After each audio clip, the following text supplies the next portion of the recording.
In this video, I'll cover the true and false questions, and at the same time, I'll tell you the reasoning and I'll correct the statement. This question is from Cellular and Wireless Communication Unit, so please pay attention. The first statement, it says that the pattern, the area to be covered in cellular network is divided into cells in pentagonal tiles. We have to look for this kind of words, okay? Pentagonal tiles pattern that provide full coverage of the area and equidistant antennas. The answer is false, because cellular system use the hexagonal cell. They use the hexagonal cell.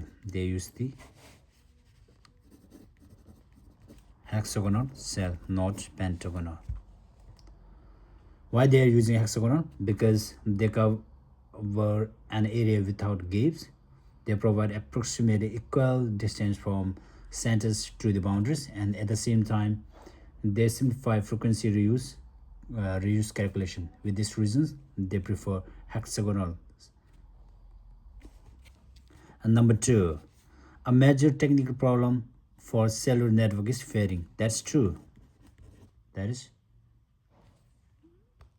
That's true, because it says that a major technical problem for cellular network is fading. That's true, because fading occurs when signal strength varies because of building, trees, and vehicles. So that's why this statement is true. And number 3, it says a wireless system limits opportunity to use the same frequency for different communication, because the signal can be interfered with one another even if geographically separated. This statement is false, because it contradicts the frequency reuse. A wireless system it make use of the frequency reuse.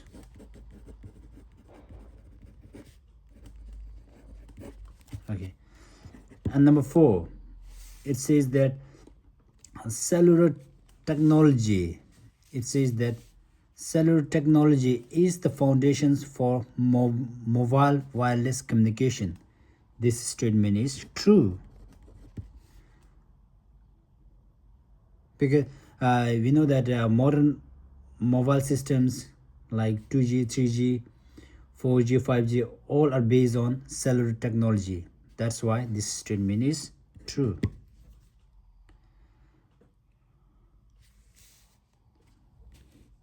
Number 5, even though cells are sufficiently distant from each other, they still need to be assigned different frequencies to avoid interference or crosstalk. This statement is false, because this statement contradicts the principle of frequency reuse, because it's contradicts the principle of, because the question 5, it contradicts, because this 5, here it says that even though cells are sufficiently distant from each other, they still need to be assigned different frequencies to avoid interference or crosstalk. That's false, because this contradicts the principle of frequency reuse.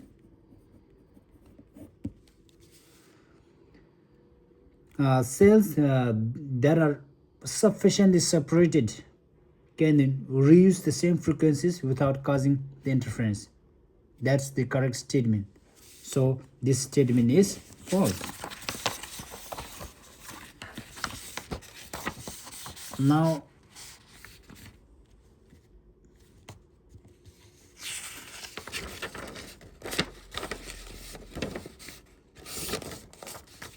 Now let's solve the 6. It says that cells in areas of high usage can be split into smaller cells. It says that cells in areas of high usage can be split into smaller cells. That is true. This one is true. We know that this kind of technique is called a cell splitting. This kind of technique is called a cell splitting. Okay, cell splitting. And the benefit of doing a cell splitting, so it supports more users and increase the network capacity and also reduce the congestions. These are the benefit of cell splitting. And number 7, only one mobile user unit may be active and communicating with the base stations at a time. This one is false, because many users, many users, not only one, many users communicates simultaneously through they can communicate through FTA and then TDMA and CDMA and OFDMA. So the base statement is modern cellular statements support multiple users simultaneously by sharing frequencies, time slots, or codes. So this statement is false. And 8,